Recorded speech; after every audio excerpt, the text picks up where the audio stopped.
Nagpapasalamat kami, Lord, sa pagkakataon na ito na binigay niyo po sa amin, Lord, upang magkasama-sama kami, Panginoon, kahit sa online Bible study, Panginoon. And we believe, Lord, na hindi ka po limitado, Panginoon, sa isang lugar. Alam namin, Panginoon, na kaya mo kaming hipuin, Lord God, kung saan man kami, Panginoon, naroroon. Kaya I pray, Lord God, na kumilos ka po kahit sa aming mga tahanan, kahit po sa aming mga buhay, Panginoon, sa lahat po, Lord, ng mga bumabiyahe po sa kasalukuyan. Dalangin ko na ikaw po ang siyang mag-ingat sa kanila, magprotekta sa kanila at magdala sa kanila, Panginoon, sa kanilang tahanan ng safe and sound. At kami naman pong nasa bahay, tulungan mo po kami to focus and to concentrate, Lord God, on you, Lord God. Dalangin ko nga po, Lord, na mas lalo mong patatagin ang aming mga pananampalataya at tulungan mo kaming kumalma, magkaroon ng kapayapaan, Panginoon, sa gitna po, Lord God, ng mundo, Panginoon, na ito, Lord God, in the name of Jesus. Thank you, Lord, dahil we can claim your promises and your presence, Panginoon, Lord God, sa mga buhay po namin. And salamat po sa mga kapatiran ko po na naririto, Panginoon. I believe, Lord, na sila po ay itatouch mo at sila rin po ay ibe-bless mo, Panginoon, sa lahat ng area ng kanilang buhay. Kaya maraming pong salamat. Pagpalain mo po ang OBS po na ito, maging ang lahat ng mga pamilya, Panginoon, at individual na nakikinig po, Panginoon. Kaya salamat po na maraming sa pangalan ni Jesus. Amen and amen. Again, ayan, pwede po nating i-share po ang ating link. Tapos kung nasa bahay naman po kayo, pwede niyong yayain ang inyong asawa, ayan, ang kapatid at mga kaibigan, kapitbahay upang makinig. Ayan. So nakita niyo na po yung title ng message natin for tonight. Ayan. So sabi po diyan, how to have peace in a troubled world. Paano po ba tayong magkaroon ng kapayapaan, ayan, sa magulong mundo na to? Ayan, sabi po ng John 16:33, these things I have spoken unto you, that in me ye might have peace that ye might have peace. Peace in the world ye shall have tribulation, but be of good cheer, I have overcome the world. So yan po ang pangako ng Diyos, ng Panginoon sa bawat isa po sa atin, sa lahat po ng mga naniniwala at nananampalataya sa Panginoon. And actually, ano po yan, timing po yan, kasi di ba po, alam naman natin na sa mundong ito, talagang hindi na po tayo dapat mag-expect ng yung sobrang peace talaga. Kasi kung titingnan po natin ang mundo, magulo na talaga, 'di ba? Marami pong mga bashing, bullying na nagaganap at iba't iba pong mga tragedy na nararanasan ng mundo. And pwede pong kasing gawa ng demonyo yan, gawa ng tao, and at the same time, pwede rin po nating tawaging birth pains kasi malapit na pong dumating si Lord. Pero alam niyo po ba na sa gitna ng lahat ng yan, meron pong pangako ang Diyos. Meron pong pangako si Jesus na sa gitna po ng kaguluhan sa mundo, pwede pa rin po tayong magkaroon ng kapayapaan. Amen? Ayan. So, ngayon po, 'di ba, ay kakatapos lang po ng eleksyon kahapon, 'di ba? Marami pong mga nagko-comment na bakit sila ang nanalo, bakit ito ang nangyari, bakit ganito ang nahalal, 'di ba? Sila ang nanalo, ganyan. Pero ano't ano pa man, alam natin, 'di ba, na ano man ang mangyari sa eleksyon, still Jesus is our king, 'di ba? Si Lord pa rin po ang ating hari. Kaya naman ano man po ang mga mangyari sa mundo, alam natin na ang may control pa rin sa mga pangyayari ay ang Diyos. Kaya naman, di po tayo kailangang mag-alala, di tayo kailangang matakot bilang mga anak ng Diyos. Kinakailangan po ay manalangin tayo at magtiwala lang sa ating Panginoon dahil alam po natin na siya po ang may control ng lahat. Amen? Ayan, kontrolado niya po ang puso ng mga tao, kontrolado niya ang puso ng mga hari, di ba? At ng mga namumuno, kaya naman tayo ay dapat lumapit po sa Kanya. Okay? Ayan, so welcome po pala kay Bishop Mon. Ayan, amen po, Pastor daw. At sa mga, syempre, nandyan, mga kapatiran po natin sa proper at kung nasan man po kayong lugar ng Pilipinas. Ayan po. So, wag na po nating patagalin. Ano po ba ang matututunan po natin sa lesson na ito? Una, meron po kasing realidad ng trouble na mundo. Diba? The reality of trouble in the world. Ang totoo po talaga na magulo ang mundo. Actually, sabi na yan ng Panginoon, di ba? Sa John 16:33, in the world ye shall have tribulation. Sinabi niyo na yan. Na sa mundo na to, magkakaroon kayo ng kaguluhan, magkakaroon ng tribulation. Di ba? Pero, be of good cheer, I have overcome the world. At ano ang sinasabi ng puntos na ito natin ngayon? Number 1, sabi dyan, letter A, trouble is unavoidable. Ayan, kung mapapansin natin, ang trouble daw hindi yan maiiwasan. Nandyan po talaga yan, 'di ba? Actually, sabi nga daw ng passage natin, hindi daw sinabi ng Panginoon na you might have tribulation. Sabi niya, you shall have. Yan. So ibig sabihin, sure na sure na magkakaroon daw tayo ng tribulation o ng mga testing, ng mga problema, pagsubok sa buhay. Ano't ano man po yan, pamilya, 'di ba, sa mundo, sa pagtatrabaho, sa pag-aaral, merong mga kumbaga mararanasan tayo, 'di ba, bilang mga Kristiyano. And sabi nga, the world is broken by sin kasi. Mababasa niyo yan sa Romans 8:22, 'di ba? Na ang katunayan, ang buong mundo daw ay nag-groan, 'di ba? For we know that the whole creation groaneth, 'di ba? And kung tutuusin, naghahanap po sila talaga ng redemption, ng comfort o ng pagtutubos, 'di ba? At alam natin na matatagpuan lang po 'yon, walang iba kundi sa Panginoon. Kaya kapag nalaman natin na trouble is unavoidable pala, hindi tayo bigla-biglang aatakihin sa puso dyan o kaya naman mabibigla sa mga pangyayari kung may mga bigla ang pangyayari man. Kasi sinabi na talaga ng Panginoon na in this world, you will have tribulation. Kinakailangan mo lang na talagang maniwala sa Kanya, manampalataya sa Kanya, tsaka kumapit sa Kanya. Nang sa gayon, magkaroon man ng mga pagyanig, magkaroon man ng mga problema, hindi ka agad-agad, di ba? Madadown, hindi ka agad-agad mabubroken o hindi ka agad-agad, yung wala agad masamang mangyayari sa'yo. Kasi nasa Panginoon ka, nasa firm foundation ka. Okay? And then pangalawa naman, matatandaan natin, di ba, na ang isa pa sa katotohanan dito, sa Bible, meron ding mga nakaranas ng testing ng mga tribulation, kagaya nga po ni Job.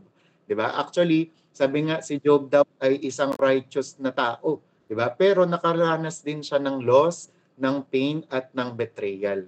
Ayan, dito niyo po makikita na totoo talaga yung mga pagsubok sa buhay, yung mga nangyayari na yan. Kasi kahit si Job, matuwid na po siya, pero sinapit niya pa rin po yung lahat ng yan. Loss, pain, and betrayal. Kaya kung si Job, di ba, naranasan niya po yun, tayo rin, minsan may mga mararanasan po talaga tayo ng mga ganon. Okay? And pangalawa naman po, si Paul. Si Paul, isipin niyo pong maigi, apostol na yan ng Diyos, di ba? Sumusunod na yan sa Diyos.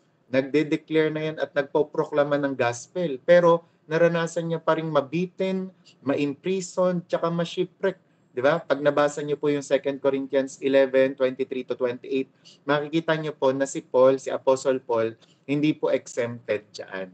Kaya naman, kung sila po ay nakaranas po ng mga tribulation, ng mga pagsubok na ganon, 'di ba? So ganon din po ang mga tao na naniniwala sa Diyos. And sabi nga po dito sa letter C natin, kahit daw po yung modern times and situation natin, makikita po natin na may mga tribulation, may mga pagsubok po na nararanasan o gulo, 'di ba? Ilan po diyan yung mga tragedy nung nakaraang 2020, 'di ba, yung COVID-19, 'di ba, yung pagla-lockdown, yung kagutuman sa iba't ibang dako ng mundo, 'di ba? Yung war, yung mga kaguluhan, kagutuman at kahirapan, 'di ba? Ilan lang po 'yan sa mga nararanasan ng mga tao sa mundo. Kaya naman kung ito po ang realidad pala ng buhay, ng trouble sa mundo, 'di ba? Anong i-expect natin? Bakit po tayo matatakot o bakit tayo mabibigla kung gano'n naman pala talaga yung sinasabi sa kasulatan, sa sinasabi ng Bible. Kaya tatandaan natin, 'di ba, there is a reality, 'di ba, of trouble in the world. So itong mundo na 'to, dahil nga nagkasala ang tao, dahil si Eva at Adan, 'di ba, nahulog sa kasalanan, maging tayo rin, meron talagang trouble sa mundo na 'to. Pero ito po ang magandang balita, 'di ba? Kaya nga dito may kwento po, isang Nigerian pastor ang nawalan po ng church at the same time nagkaroon po ng nawalan po siya ng mga mag-anak o pamilya doon po sa attack sa haram sa kanila, 'di ba? Pero alam niyo po ang sinabi niya lang, sabi, Christ didn't take away the pain, but He gave me peace in it. Ayan, 'di ba? Ulitin ko po, Christ didn't take away the pain, but He gave me peace in it. Isipin niyo po yung confession niyang ganun, no? Hindi daw tinanggal ng Panginoon yung sakit, pero binigyan daw po siya ng kapayapaan ng Diyos sa gitna nun. 'Di ba? Kaya dito, makikita natin, posible po talaga na magkaroon pa rin ng kapayapaan, ng peace, kahit nasa gitna ka ng kaguluhan. Kaya yan po ang prayer po natin ng bawat isa po, 'di ba? Ko rin po sa bawat isa po sa atin ngayon. Na kahit po nasa gitna po tayo ng kaguluhan, 'di ba? Ay magkaroon pa rin po tayo ng kapayapaan. Alam niyo po habang umiidad din po tayo, 'di ba? Habang tayo po ay nadadagdagan ng taon, nare-realize ko po na yung peace pala o yung kapayapaan ay napakalaking blessing na. 'Di ba? Yung matulog ka pa lang, makatulog ka pa lang ng payapa, blessing na. Amen. Mag-heart nga kayo kung andyan pa kayo, 'di ba? Yung talagang wala kang kaaway, wala kang sama ng loob, blessing na, 'di ba? Talaga 36 na 26. Dahil yung ka lang 'di ba, magkaroon ka lang ng ng maayos na mag-anak, pamilya, blessing na talaga, 'di ba? Kaya naman yung peace na ito na binibigay ng Panginoon, talagang tanggapin natin as blessing from the Lord, 'di ba? And possible po na magkaroon pa rin ng kapayapaan. At ito po yung sikreto. Kaya sa pangalawang point natin, sino ba ang source ng true peace? Yan. So, yung susunod po na praise po natin sa John 16:33 pa rin. Sabi po dyan, in me, ye might have peace. Ayan. No? So, sabi po ng Panginoon, na sa Kanya, magkakaroon daw po tayo ng kapayapaan. Inuulit po natin, sa Kanya. I-type nyo nga sa comment, sa Kanya o kay Jesus. Sabihin nyo, kay Jesus. I-type natin kung andyan pa kayo, kay Jesus. Ayan. So, kay Jesus po, pwede pa rin po tayong magkaroon ng kapayapaan. Kasi sabi nga po dyan, peace is found in a person, not a place. Okay, tatandaan po natin sa lahat po ng mga nakikinig, sa lahat po ng nasa Gmeet, ang kapayapaan po ay nakikita sa person, hindi sa lugar. Okay?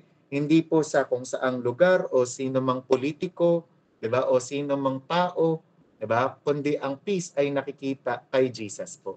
Kaya sabi nga po ni Jesus, 'di ba, sa verse na 'yon, in me you might have peace.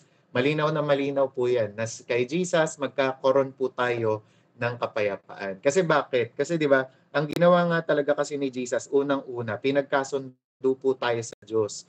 Tinanggal ang lahat ng kasalanan, tinasan, inako. Kaya naman unang-una, pwede po tayong magkaroon ng kapayapaan sa Diyos Ama, 'di ba? Through Jesus Christ. At pag nagkaroon tayo ng kapayapaan sa Diyos, magkakaroon din po tayo ng kapayapaan sa puso natin na hindi kayang ipaliwanag ng mundo, 'di ba? At hindi kayang agawin ng sino man at ng mundo, 'di ba? Kaya halimbawa, tayong mga Christian, pwedeng magtaka yung mga mundo sa atin. Bakit ganun? Nagkakagulo na sa mundo pero sila relax pa rin, kalmado pa rin. Kasi nga po, hindi nakikita sa sitwasyon o sa tao o sa lugar ang kapayapaan natin. Ang kapayapaan natin ay na kay Jesus. Amen. Kaya kapag si Jesus ay nasa puso mo, when Jesus is in your heart, you will have peace. Amen. Amen. Di ba? Kaya sabi rin ng Isaiah 9:6, He shall be called the Prince of Peace. Di ba?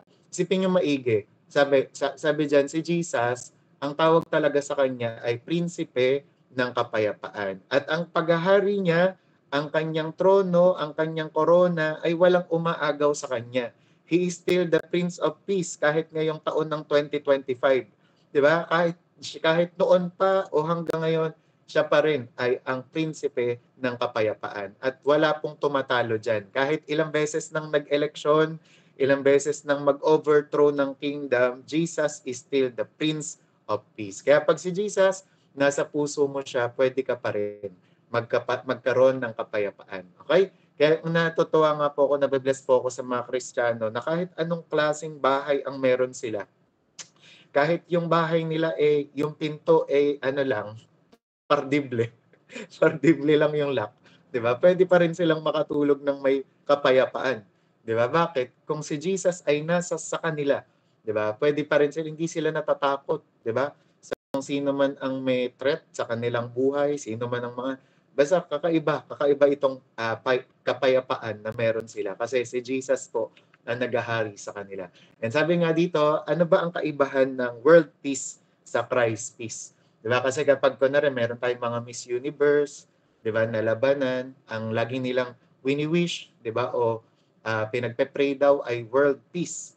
Pero sa mga pastor na napakinggan ko, hindi daw tama 'yon na yung ang i-desire mo world peace. dapat daw ang dinidesire natin ay yung Christ peace. Di ba? Kasi ang world peace, ang pananaw nila dyan is yung absence of problems. Di ba? Yung mawala daw ang problema sa mundo, imposible naman mawalan ng ganon. Di ba? Kasi nga sabi, in this world you will have tribulation, hindi mawawala yan. Di ba? Kahit nga minsan tayo, for example, humiling ka ng ng ulan. 'Di ba? Nagkakaroon pa rin ng problema. Bakit? Nagkakaroon kasi ng putik pa rin. 'Di ba? Pag daw humiling ka ng ulan, expect mud. 'Di ba? I-expect mo daw yung putik. 'Di ba? For example, humiling ka rin ng kotse, expect mo rin daw na may pang-maintenance daw 'yan. 'Di ba? Expect mo na kailangan lagi mong ipa-change oil, 'di ba? Ganun din sa motor, ganun din sa computer.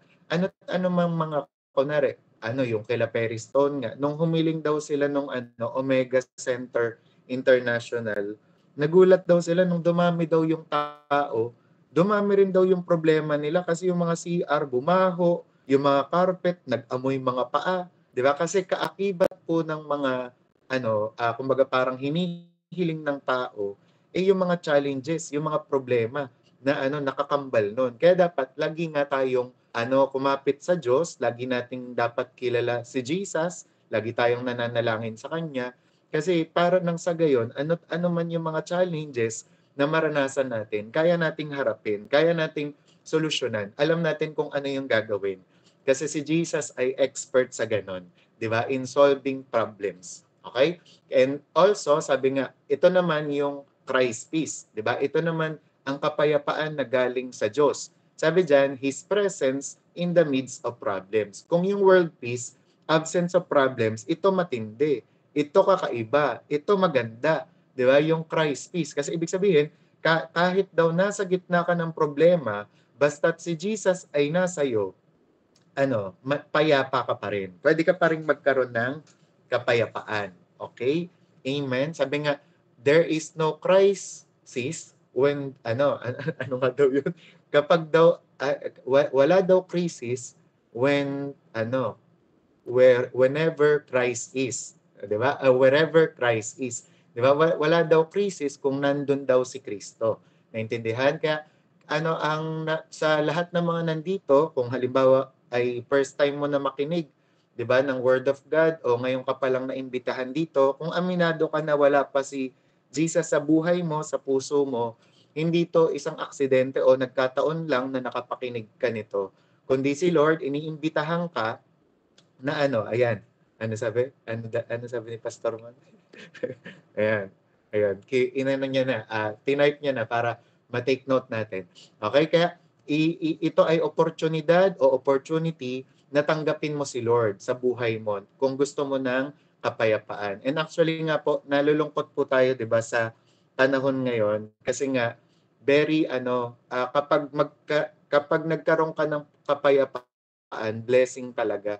Kasi 'di ba sa panahon natin ngayon, ang dami ng mga tao na ang problema, yun nga yung anxiety attack, yung mga hindi makatulog sa gabi, 'di ba? Yung mga kumbaga parang bagabag na mga family problem, 'di ba? Pero alam niyo po, pag meron nga kayong Jesus sa puso, magkaroon man tayo ng mga problemang ganun, still at the end of the day, nasosolusyonan pa rin siya, 'di ba? Kaya nga for example, kami rin as a pastor, hindi naman nung nagpastor kami o naglingkod o naging Christian kami, naging perfect na yung buhay namin 'di ba? Kumbaga may mga troubles pa rin, may mga problema pa rin, pero we can personally and boldly testify to you na nung si Jesus ay tinatawagan namin, nung natuto kaming tumawag kay Jesus, 'di ba?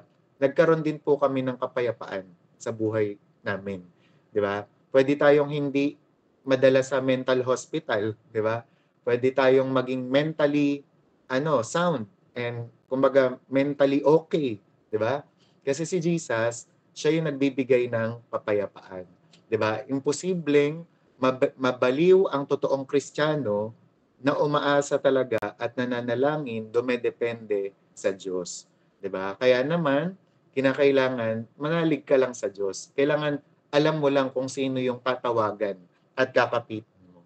Okay? At walang iba yon dapat kundi si Jesus. Okay? Kaya nga ito pa rin talagang kahit sabihin nating gas-gas na to o kahit sabihin natin napaka lagi na tong kino-quote, 'di ba, ng mga pastor, still yan pa rin ay napakagandang paalala sa atin. Yung Mark 4:35 to 41, 'di ba? At ang title nga niyan, 'di ba, yung miracle na ginawa ni Jesus is yung Jesus calms the storm. 'Di ba? Na sinabi niya lang sa storm, be still, 'di ba? Pero tumigil na yung storm na yon, 'di ba? At samantalang yung mga disciple nagkakagulo, si Jesus ay natulog sa gitna ng bagyo. And alam niyo, kung si Jesus kinayang gawin yon, tayo rin, kaya niya kinuwento yan, pwede rin nating gawin yon sa buhay natin, di ba? Na habang nagkakagulo, habang may bagyo, pwede pa rin tayong matulog, di ba? Hindi dahil sa katamaran, kundi tulog dahil merong kapayapaang binibigay ang Diyos, di ba? Sa gitna ng kaguluhan. Amen. Di ba? Kaya sabi mo nga, i-type mo, pwede kang matulog. Ayan. Pero wag muna ngayon, mamaya pa, pwede ka pa ring matulog, 'di ba, ng payapa.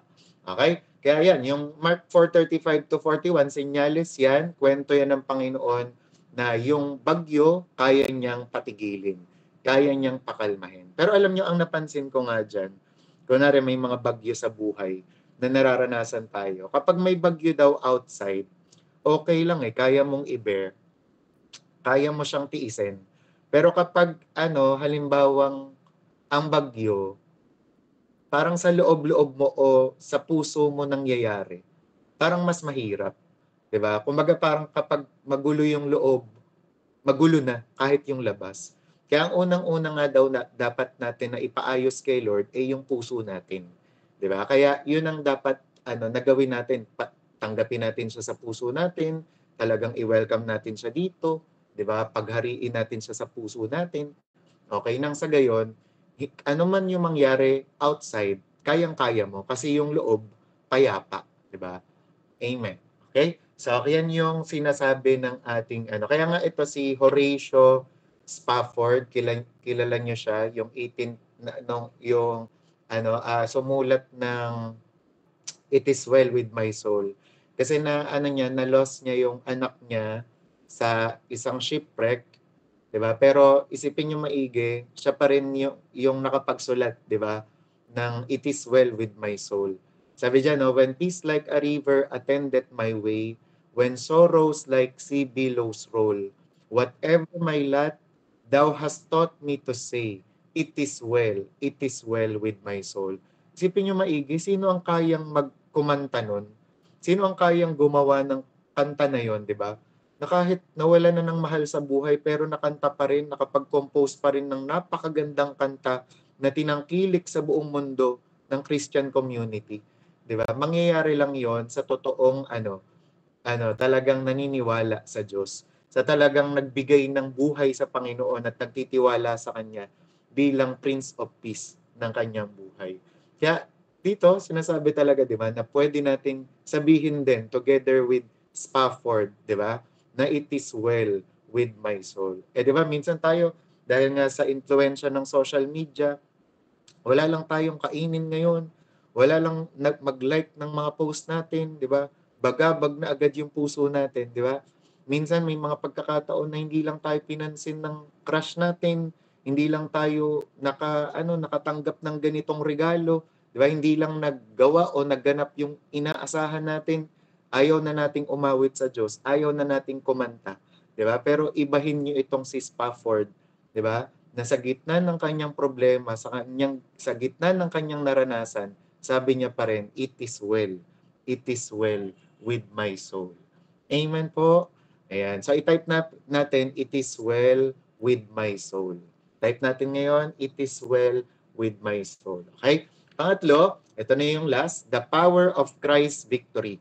Ayan. So, isa sa mga dapat nating alalahanin is yung the power of Christ's victory. Sabi dyan ng susunod na natin na praise is be of good cheer, I have overcome the world. Ayan. Ang sinasabi nga po dyan, di ba, ay yung magalak pa rin tayo. Bakit? Kasi napagtagumpayan na ng Diyos ito. Nanalo na si Lord. Nanalo na si Jesus. Amen? Amen, di ba? Panalo na yung Jesus na pinapanampalatayanan mo. Panalo na siya. He wear the victor's crown. At ano yung pinapahayag ng passage na yan? Ibig sabihin, Christ's resurrection is our guarantee.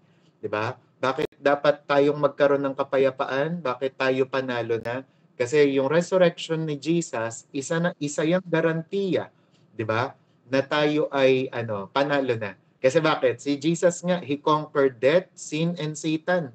Yan ang pinakamatinding kalaban ng Kristiyano, ng anak ng Diyos. Yan ang pinakamatinding kalaban natin. Pero sinasabi diyan na yung tatlo na yon ay natalo na ng Panginoon. Kaya kung yung tatlo na yon na matitinding kaaway natin na mga Christian, natalo na ng Panginoon, how much more yung mga maliliit, di ba? Yung mga problema natin. Kaya nga, sabi ni Paul, di ba, yung mga nararanasan daw natin, light affliction lang yan. Sa naranasan, di ba, at dinaanan ng Panginoon. Kaya naman, halimbawang may nararanasan ka ngayon, isa-isip mo na kung yung mga yon natapos na, natalo na ng Panginoon, ito rin. Itong nararanasan mo ngayon, napagtagumpayan na yan ni Lord. Okay? Kaya sabi rin ng 1 John 5:4, for whatsoever is born of God, overcometh the world. Diba? Nasa isip lang natin yan. Akala natin wala nang pag-asa. Akala natin wala nang mangyayari sa atin. Akala natin wala nang magagawa. Pero ang sabi ng Bible, sino man ang naniniwala sa Diyos, di ba, ay napagtagumpayan na ang mundong ito. Kaya mga kapatid, anumang challenge ang nararanasan mo ngayon, anumang challenge, di ba, ang talagang pinagtatagumpayan mo ngayon, kaya mo yan. Di ba? Nag-aaral ka man, nagtatrabaho ka man, may mga family challenges man, pero kaya mo yan. Kasi natapos na ni Lord lahat. Di ba? Death, sin, and grief, and Satan. Di ba? Kaya naman kayang-kaya ni Lord yan. Tawag ka lang sa Kanya. And sunod, we can stand in His victory. Yan. Sa Romans 8:37, sabi, nay, in all these things, we are more than conquerors through Him that love us. Sabi po dyan, more than conquerors, ibig sabihin, higit pa sa winner, di ba? Parang kumbaga sabi nga si Pastora Ruth noon, yan ang laging tinuturo sa amin. Ang ibig sabihin daw ng more than conqueror, halimbawa si Pacquiao, siya yung nanalo doon sa kanilang boxing, di ba? Ngayon, ang more than conqueror daw doon ay si Jinky Pacquiao, di ba? Kasi bakit? Si Pacquiao yung nabugbog, si Pacquiao yung may black eye, pero ang premyo, mapupunta kay Jinky, di ba? Kaya naman ang tawag sa kanya, more than conqueror. Di ba? Samantalang tayo, ganun din. Sino ang nabugbog? Sino ang pinako sa krus? Sino ang dinusta ng mga tao? Si Jesus, di ba? Sino ang nagbigay ng buhay? Siya. Pero yung premyo, yung katagumpayan, binigay po sa atin. 'Di ba? Kaya naman ang tawag sa atin ay more than conqueror. 'Di ba? Kaya naman hindi ka talunan. Huwag mong iisipin na kawawa ka. Ikaw ay pinagpala. Kasi nga si Jesus ay nagtagumpay na. Pinagtagumpay ka na ni Lord. And sabi nga, peace doesn't mean we're not in a battle. Sabi, it means we know who's already won. Yan, my day nyo yan, maganda yan. Di ba? Sabi, peace doesn't mean we're not in a battle. It means we know who's already won. Di ba? Alam dapat natin kung sino ang panalo. Di ba?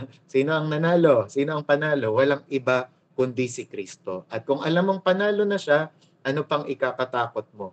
Ano pang dapat ikabahala mo? Okay? Kaya sabi nga, ito naman, testimony to ng mga, yung para pong nalimutan ko, yung nasa digmaan during that time ng mga Kristiyano. Ang sabi nila, shook, but our hearts stayed still. Sabi, we read Psalm 91 every night and trusted that our God was with us. Diba? Kumbaga parang kahit daw yung mga bomba ay sinishake na yung mga bintana nila, pero yung mga puso nila, diba, ay nananatiling kalmado habang binabasa po nila yung Psalm 91. Ito po yung Psalm 91, alam nyo, for your information, yan po ang naging sandigan ko nung panahon ng COVID-19, nung 2020. Talagang halos araw-araw, inaano ko yan, dinideclare ko yan over our house, over our family. And talaga naman, totoo talaga, nakakawala ng takot, nakakawala ng pangamba. Kasi 'di ba sinasabi doon ng passage na 'yon, ng scripture na 'yon, na si Lord daw yung magpoprotekta sa atin. 'Di ba? Maraming mabubuwal, maraming matutumba sa paligid natin, pero hanggang dun lang sila. Hindi sila aabot sa atin, di ba? Kaya naman, di ba, pwede tayong magkaroon ng kapayapaan. So ito na po, isang mabilis. Ano yung mga practical step na pwede natin na gawin in order to walk in peace para magkaroon ng kapayapaan? Una, abide in Christ. Okay? Manatili tayo kay Jesus. Okay? I-ano po natin yan? I-screenshot. Okay? 4 lang po to. Practical steps to walk in peace. Una, mag-abide ka in Christ. Huwag kang lalayo kay Lord. Diba? Dati sa one-to-one namin, dun sa Lordship, sinasabi po sa amin ng mga pastor namin, na pag tayo daw ay na kay Kristo na, nilalagay niya daw tayo dun sa sa bahay niya, 'di ba? At binabakuran niya daw tayo ng naku po. Sorry.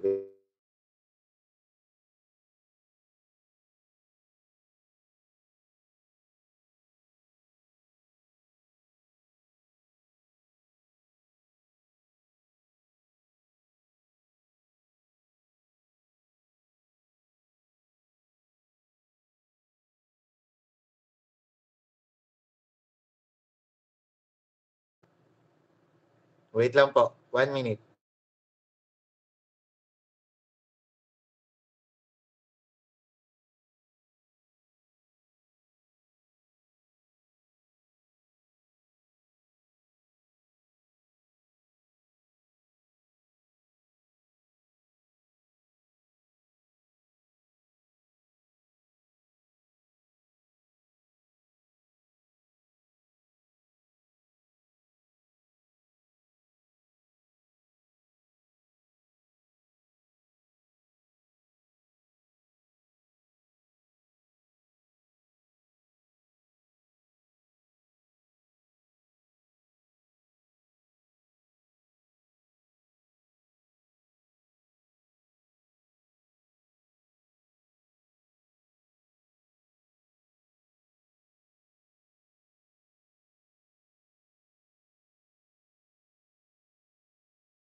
Ayan, napindot ko po yung turn off.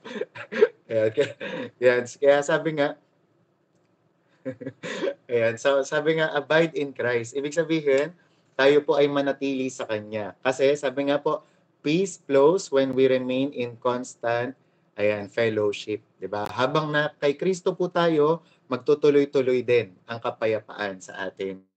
Kaya naman, 'di ba, sa lahat po ng mga nakikinig sa atin, huwag tayo pong humiwalay sa Diyos. Kasi once na humiwalay po tayo kay Lord, 'di ba? Humihiwalay din po tayo sa kapayapaan. Pangalawa, guard your mind.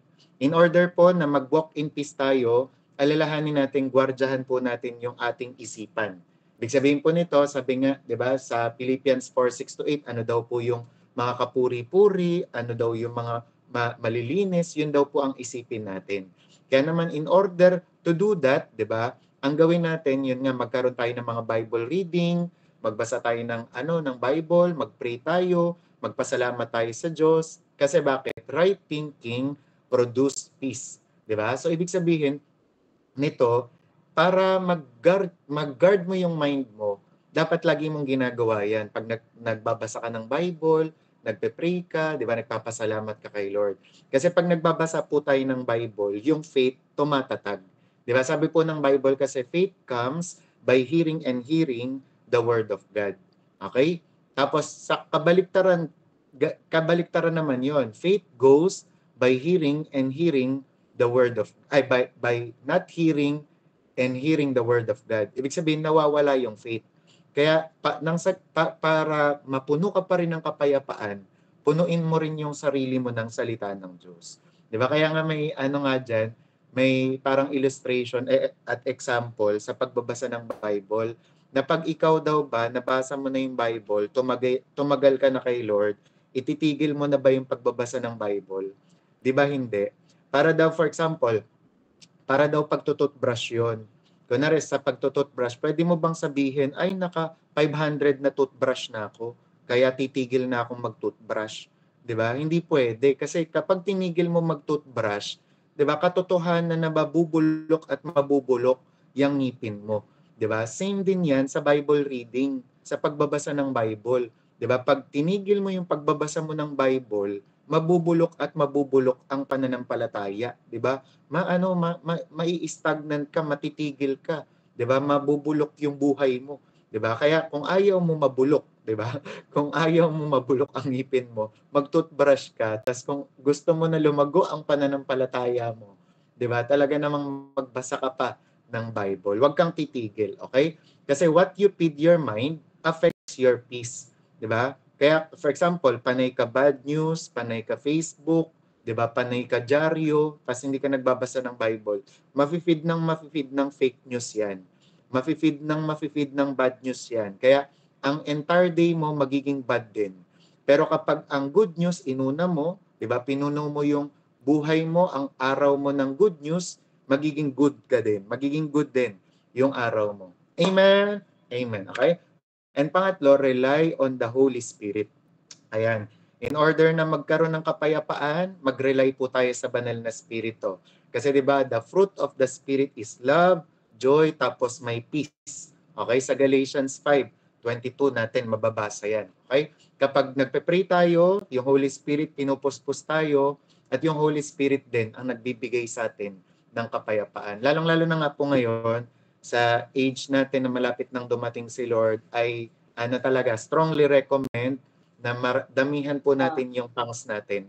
Kasi kapag nagtatanks tayo, mas lalong napupuno ng courage itong puso natin. Tapos pumapayapa din. Ako rin po minsan pag kinakabahan ako, pag natatakot ako, nagtatanks ako, ini-invite ko yung Holy Spirit na kumilos sa puso ko. Maya-maya, magugulat ako, pinupuno niya na to ng tapang, pinupuno niya na to ng kapayapaan. And syempre, sa mga bago po natin dyan na hindi pa po naririnig yung word na speak in tongues, later on, maano nyo yan, maintindihan nyo at mauunawaan nyo po yan. And last na lang, pang-apat, sabi dyan, share peace with others. And ito, gusto ko po natin to, gawin po natin tong movement. 'Di ba? Gawin natin tong application. Kasi marami pong kawawa talaga sa mundo, 'di ba? Na wala po silang peace sa buhay nila. Kaya naman ang trabaho po natin, kayo pong nakarinig na nito, 'di ba, is to share the peace with others, 'di ba? And sa papanong paraan 'yan? Share Jesus, 'di ba, with them, to them, okay? And sabi nga ng Matthew 5:9 din, blessed are the peacemakers, for they shall be called the children of God. Ibig sabihin, mapalad daw po yung mga mahilig sa kapayapaan. And sabi nga, in a hostile world, Christians are called to be ambassadors of peace. Kaya, syempre, dito natin makikita na dapat tayo rin, hindi po tayo yung nagpapaumpisa ng gulo. Hindi tayo yung nagpapaumpisa ng away. 'Di ba? O nagpaparinig pa tayo sa social media. Okay? Kundi tayo dapat ang ambassador ng kapayapaan. Mahilig tayo sa peace.